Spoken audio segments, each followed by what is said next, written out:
بسم اللہ الرحمن الرحیم۔ تلاش حق، قسط دوم، دوستوں کی محفل۔ شام کو ظفر کے ڈیرے پر اس کے تمام دوست جمع تھے۔ ظفر جب بیٹھک میں داخل ہوا تو اس کے حلیے کو دیکھ کر تمام دوست بہت حیران ہوئے، کیونکہ وہ سفید رنگ کی شلوار قمیض، اوپر بلیک ویسٹ کوٹ، پاؤں میں پشاوری چپل پہنے ہوئے تھا، جبکہ پہلے ہمیشہ وہ جینز، ٹراؤزرز اس طرح کے کپڑے پہنتا تھا۔ وہ اس کو ملنے کے لیے کھڑے ہو گئے۔ جب ظفر نے سب کو السلام علیکم کہا اور ہر ایک کو باری باری گلے ملا اور ادب سے سب کا احوال پوچھا تو حیرت سے ایک دوسرے کو دیکھتے کہ ظفر کو کیا ہو گیا۔ یہ تو بس دور سے ہیلو ہائی کرتا تھا یا زیادہ سے زیادہ ہاتھ ملاتا تھا۔ سب کو ملنے کے بعد ظفر نے کہا، بھائیوں، آج آپ سب سے بہت اہم گفتگو کرنی ہے اور ایک عظیم مقصد کی دعوت دینی ہے، لیکن دعوت ذی العشیرہ سے ہماری خاندانی روایت ہے کہ مقصد پاک کی دعوت دینے سے پہلے لنگر پاک کرایا جائے۔ پھر وہ سب کو اس جگہ پر لے گیا جہاں کھانا لگا ہوا تھا۔ کھانے کے بعد جب وہ دوبارہ ڈرائنگ روم میں بیٹھے تو ظفر کہنے لگا، آپ سب مجھے اچھی طرح سے جانتے ہیں اور میری لائف سٹائل کو بھی پہچانتے ہیں۔ آپ سب حیران ہو رہے تھے کہ مجھے اچانک کیا ہو گیا، انگریزوں جیسی زندگی جینے والا یکدم دیسی کیسے ہو گیا۔ سب سے پہلے میں آپ کو اپنی زندگی کا پچھلا 1 مہینہ جو گزرا ہے، جس نے میری زندگی تبدیل کر دی ہے، وہ واقعہ سنانا چاہتا ہوں۔ میں کچھ دوستوں کی دعوت پر شکار کے لیے لیا شہر گیا تھا۔ ہمارے 2-3 دن شکار پر اور دعوتوں میں خوب گزرے۔ ایک دن شکار کے بعد دوستوں میں ہماری گفتگو جاری تھی۔ عام سی حالات حاضرہ کی گفتگو علمی مباحثہ اختیار کر گئی کہ دنیا کا نظام کیسے درست ہوگا۔ لیا کے ایک لوکل دوست نے اسے مذہبی رنگ دے دیا کہ آخری مسئلہ اعظم اجل اللہ فرج شریف تشریف لائیں گے تو نظام درست ہوگا۔ میں چونکہ ایک سیکولر آدمی جسے مذہب سے کوئی لگاؤ نہیں تھا، چونکہ میں انگلینڈ رہا ہوں، وہاں کے کرسچن آبادی ہے جو حضرت عیسیٰ علیہ السلام کی واپسی کی دعا کرتے ہیں۔ اب مجھے اس محفل میں پہلی دفعہ معلوم ہوا ہے کہ اسلام میں بھی امام مہدی عجل اللہ فرج الشریف کی آمد کا کنسپٹ ہے۔ وہ لوکل دوست جس کا نام شیراز ہے، اس نے مجھے بہت دلچسپ باتیں بتائیں کہ دنیا کے تمام مذاہب میں آخری نجات دہندہ کا نظریہ موجود ہے۔ میں بہت حیران ہوا۔ شیراز نے مجھے کہا کہ میں آپ کو اپنے مرشد سرکار دامت اللہ تعالیٰ کے پاس لے کر جاتا ہوں۔ میں نے بھی سب کچھ ان کی محفل سے سیکھا ہے۔ پہلے تو میں نے انکار کر دیا، کیونکہ میرے ذہن میں تھا کہ وہی دم درود جیسا کوئی روایتی کلٹ یعنی ڈیرا ہوگا جہاں لوگوں کو قابو کیا جاتا ہوگا۔ لیکن جب شیراز نے کہا کہ آپ ہمارے مرشد سرکار سے جس زبان میں چاہے گفتگو کریں، جو جی چاہے سوال کریں، وہ جواب دیں گے، اور سب سے حیرت انگیز بات جو میری وہاں جانے کی بنی وہ یہ تھی کہ مرشد سرکار دامت اللہ تعالیٰ تعلیم حاصل کرنے کے لیے کبھی بھی کسی اسکول، کالج، یونیورسٹی میں نہیں گئے۔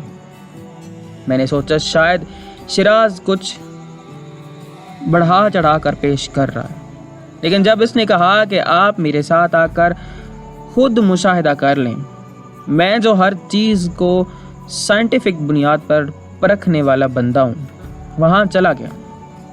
ساری محفل پر سکوت طاری تھا۔ وہ بہت حیرت اور دلچسپی سے ظفر کی گفتگو سن رہے تھے۔ ظفر نے ہنکارہ بھر کر گلا صاف کیا اور دوبارہ گویا ہوا۔ میں شیراز کے ساتھ لیا شہر سے کچھ فاصلے پر ایک گاؤں ہے، جمن شاہ، جس کے باہر ایک بہت بڑی بارگاہ بنی ہوئی ہے، جسے وہ نگری پاک، دری پاک، انتظار گاہ امام زمانہ جل اللہ فرج الشریف کہتے ہیں۔ میں جب وہاں پہنچا تو جاتے ہی مجھے سکون کا ایک احساس ہوا، جیسے اس فضا میں بہت پاکیزگی اور طہارت ہو۔ کوئی شور شرابہ نہیں تھا۔ سامنے کربلا کے روضے کی شبیہ، دائیں طرف امام بارگاہ، بائیں طرف مسجد بنی ہوئی تھی، درمیان میں کھلا میدان تھا جہاں ریت بچھی ہوئی تھی اور ایک اونچا علم پاک لگا ہوا تھا جس پر سفید پرچم لگا ہوا تھا۔ شیراز مجھے امام بارگاہ کی پچھلی طرف بنے ہوئے رہائشی کمروں کی طرف لے گیا۔ وہاں ایک بڑا سا کمرہ تھا جس میں کافی لوگ نیچے زمین پر بیٹھے ہوئے تھے۔ شیراز مجھے کہنے لگا، ابھی اندر کافی رش ہے، آپ چند منٹ انتظار کریں، میں وضو کر کے آتا ہوں، پھر اندر چلتے ہیں۔ میں وہاں باہر کھڑا تھا کہ اندر سے ایک شخص باہر آیا اور اس نے کہا کہ جب آپ اندر آ جائیں سائیں آپ کو بلا رہے ہیں۔ اس نے کہا کہ آپ اندر آ جائیں، سائیں آپ کو بلا رہے ہیں۔ مجھے بہت حیرت ہوئی کہ ابھی تو میں آیا ہوں، سائیں کو کیسے پتہ چلا؟ میں جب اندر داخل ہوا تو سامنے ایک باروب جاذب نظر شخصیت، جن کے چہرے پر ہلکا سا سکون تھا، جن کے چہرے پر بلا کا سکون تھا۔ سفید رنگت، چھوٹی چھوٹی سلیقے سے تراشی ہوئی داڑھی، پرکشش نین نکوش، گھنے گھنگریالے سیاہ بال، سفید شلوار، اوپر باریک لون کا سفید کرتا پہنے ہوئے تھے۔ پہلی نظر پڑتے ہی میرے ذہن میں خیال آیا، شیراز واقعی ان کی ٹھیک تعریف کر رہا تھا، یہ کوئی عام شخصیت نہیں لگ رہے ہیں۔ میں ان کے بائیں طرف لوگوں میں بیٹھنے لگا تو مجھے برٹش ایکسنٹ میں نہایت سلجھے ہوئے انداز میں فرمانے لگے، آپ سید خاندان سے ہیں، میرے پاس یہاں قریب دائیں طرف بیٹھیں۔ میری حیرت میں اضافہ ہو رہا تھا۔ میں شکریہ ادا کر کے ان کے قریب پہنچا تو کھڑے ہو گئے اور بہت محبت اور احترام سے ملے۔ فرمانے لگے، آخر گھر لوٹ آئے، کوئی بات نہیں، صبح کا بھولا شام کو گھر واپس آ جائے تو اسے بھولا نہیں کہتے۔ مجھے کچھ سمجھ نہیں آ رہا تھا، میں حیرت سے ان کا چہرہ دیکھ رہا تھا۔ وہ برٹش ایکسنٹ میں جو انگلش بول رہے تھے وہ قدیم گرامر انگلش تھی، جو آج کل کل برطانیہ میں پرانے خاندانی شائستہ انگریز ہی بولتے ہیں، جو لکھنؤ کی اردو اور ہماری اردو میں زمین آسمان کا جیسے فرق ہے۔ میں خاموشی سے ان کو سنتا رہا۔ وہ محفل میں لوگوں کو امام مہدی اجل اللہ فرج الشریف کے ظہور اور پھر ان کی نصرت کے متعلق بتا رہے تھے۔ کچھ لوگوں کے ذاتی مسائل تھے، وہ سنتے اور حل بتا دیتے۔ کچھ لوگ سوال کرتے، ان کو جواب عنایت کرتے۔ وہ ہر ایک سے خندہ پیشانی سے پیش آ رہے تھے۔ میں حیران تھا کہ اگر اتنے ہی لوگ روز ان سے ملتے ہیں تو یہ خود کو مینج کیسے کرتے ہیں۔ ان کی محفل میں ہر طرح کے لوگ تھے، کچھ موسیقی اور شاعری کے متعلق سوال کرتے، کسی کا شاعرانہ کلام درست کرتے اور ساتھ اس کلام کو پڑھنے کے لیے طرز اور راگ بھی تجویز کر رہے تھے۔ ہر شخص کو ایسے ٹریٹ کر رہے تھے جیسے وہ اس محفل میں VIP مہمان ہو۔ میری باری سب سے آخر میں آئی۔ اس دوران شیراز بھی تشریف لا چکا تھا۔ میں جتنی دیر سے بیٹھا تھا اور جو کچھ سن چکا تھا اس نے مجھے بہت متاثر کیا۔ میری طرف رخ کر کے فرمانے لگے، ہاں جی ظفر شاہ جی، اب آپ سنائیں۔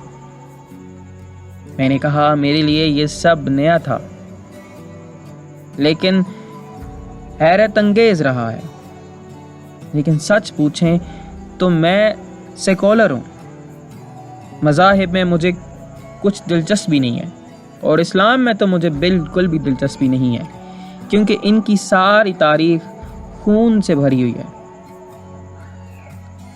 اور بربرینز ہیں، یہ باربرینز ہیں۔ انہوں نے عالم انسانیت کے لیے کوئی انوویشن نہیں کی، دنیا کو کوئی بھی سہولت نہیں دی۔ میری بات سن کر ان کے چہرے پر دلچسپ مسکراہٹ پھیل گئی۔ فرمانے لگے، آپ کو اپنے خاندان سے دلچسپی ہے؟ آپ سید فیملی سے ہیں، کبھی کوئی کوشش محسوس ہوئی، کبھی کوئی کشش محسوس ہوئی ہو؟ میں نے کہا، کچھ بھی نہیں، یہاں ہماری فیملی ہے، کچھ جاگیردار ہیں، کچھ بزنس مین ہیں، بچے سب کے ماڈرن غیر ملکی اداروں میں تعلیم حاصل کر رہے ہیں یا بیرون ملک سیٹل ہیں، کچھ کا سیاست میں بھی اثر رسوخ ہے، اس لیے ووٹ بینک کے لیے وہ خود کو خاندان سادات کا اعلیٰ چشم و چراغ کہتے ہیں اور اپنے بزرگوں کے مزارات پر میلے کروا لیتے ہیں، اور وہاں گدی نشین ہیں، مذہبی تقاریر خوب رٹی ہوئی ہیں تاکہ لوگ ان کے مذہبی رخ سے بھی مطمئن رہیں۔ میری بات سن کر مسکرا کر فرمانے لگے، آپ واقعی بہت اسٹریٹ فارورڈ ہیں، تو اب اسی انداز میں مجھے جواب دیجئے کہ 10 محرم کو آپ کو کیا ہو جاتا ہے؟ ان کی بات سن کر میرا رنگ متغیر ہو گیا، کیونکہ یہ میرا ایک سیکرٹ تھا۔ میں نے کہا، معذرت، میں آپ کو یہ نہیں بتا سکتا، اور وہ فرمانے لگے کہ مجھے پتہ ہے، میں بس آپ کے منہ سے سننا چاہتا ہوں۔ میں نے ایک لمبا سانس لیا اور کہا، دراصل مجھے، میرے والدین، میرے ڈاکٹرز، کسی کو بھی نہیں پتا کہ مجھے 10 محرم کو پینک اٹیک کیوں آتا ہے، اور میرے ساتھ بچپن سے ہے کہ میں 10 محرم کو بہت پینک ہو جاتا ہوں، خود کو کمرے میں بند کر لیتا ہوں، چیختا چلاتا ہوں، اپنا لباس پھاڑ لیتا ہوں، کبھی کبھی خود کو زخمی کر لیتا ہوں، کبھی ویرانے کے جنگل میں چلا جاتا ہوں۔ فرمانے لگے، کبھی سوچا ہے آپ کے ساتھ ایسا کیوں ہوتا ہے؟ میں نے کہا، گھر والوں کو، ڈاکٹرز، ماہر نفسیات، کسی کو کچھ نہیں پتا۔ وہ فرمانے لگے، میں بتاتا ہوں، سب سے پہلے تو بتائیں کہ 10 محرم کو کیا ہوا تھا؟ میں نے کہا، اسلامی تاریخ کے مطابق واقعہ کربلا ہوا ہے۔ فرمانے لگے، آپ سید ہیں، سادات کا امام مظلوم علیہ الصلوۃ والسلام کے ساتھ کیا تعلق ہے؟ میں نے کہا، دیکھا جائے تو سادات اولاد ہیں ان کی، وہ ہمارے جد پاک ہیں۔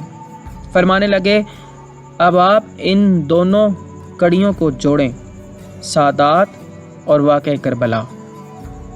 صرف آپ ہی نہیں، سب سادات کے ساتھ یہ ہوتا ہے، کسی کے ساتھ کم، کسی کے ساتھ زیادہ۔ ہر سید کے اندر ایک قطرہ خون کا ہے جس کا آج تک انتقام نہیں ہوا، اور وہ خون کا قطرہ 10 محرم کو جوش مارتا ہے کہ میری مظلومیت کا انتقام کب ہوگا۔ کچھ لوگ ماتم کرتے ہیں، زنجیر چلاتے ہیں، سر پر چھریاں مارتے ہیں، کچھ انتقام کی دعا کرتے ہیں۔ وقتی طور پر یہ شانت ہوتا ہے، لیکن جب بھی امام مظلوم علیہ الصلوۃ والسلام کا ذکر سامنے ہوتا ہے، یہ قطرہ خون جوش مارتا ہے۔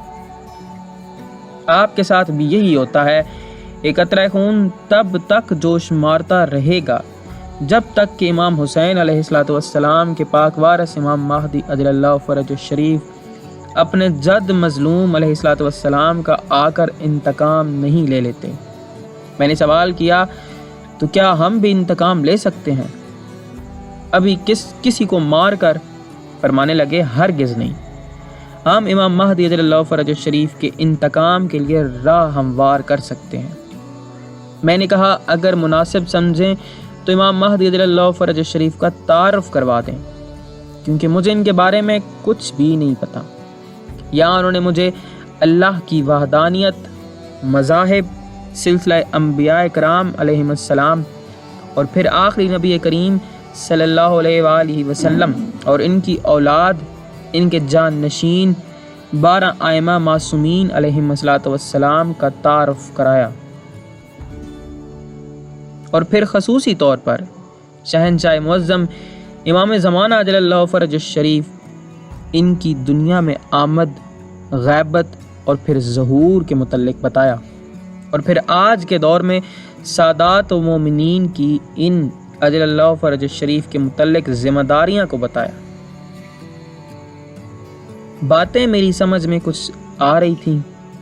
مجھے فرمانے لگے کہ اگر آپ مناسب سمجھیں تو کچھ دن ہمارے پاس یہاں مہمان رہیں۔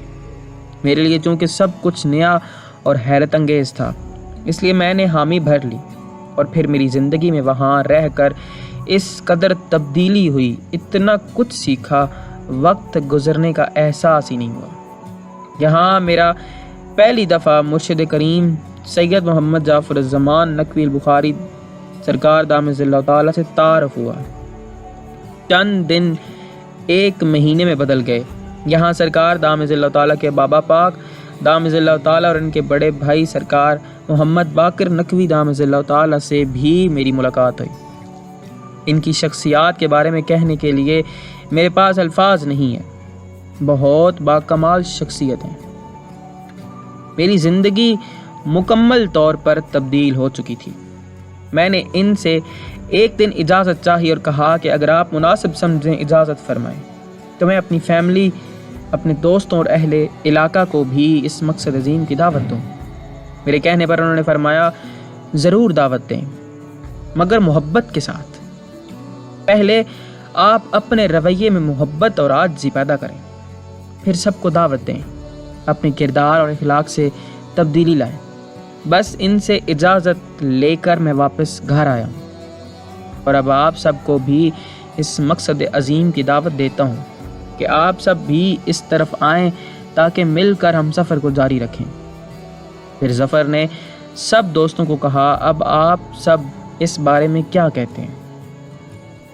اس کے سب دوست سوچ میں پڑے ہوئے تھے۔ ایک دو نے کہا کہ ہم اس بارے میں سوچ کر کچھ فیصلہ کریں گے، مشورہ کریں گے، گھر والوں سے پھر بتائیں گے۔ پھر سب ہی یہی بولی بولنے لگے اور اجازت لے کر اٹھنے لگے۔ ظفر حیران تھا کہ ان سب کو کیا ہو گیا۔ پہلے تو وہ انہیں زبردستی یہاں سے نکالتا تھا اور یہ جاتے نہیں تھے، اور آج یہ خود اجازت لے کر جا رہے ہیں۔ اس کے لیے حیرت انگیز بات تھی کہ برائی کے کسی کام میں انہوں نے کبھی وقت نہیں مانگا، اور نہ کبھی گھر والوں سے مشورہ لیا ہو یا اجازت طلب کی، اور آج مقصد عظیم کے لیے وہ منہ بنا کر چلے گئے اور گھر والوں سے مشورہ اور اجازت کی بات کر رہے ہیں۔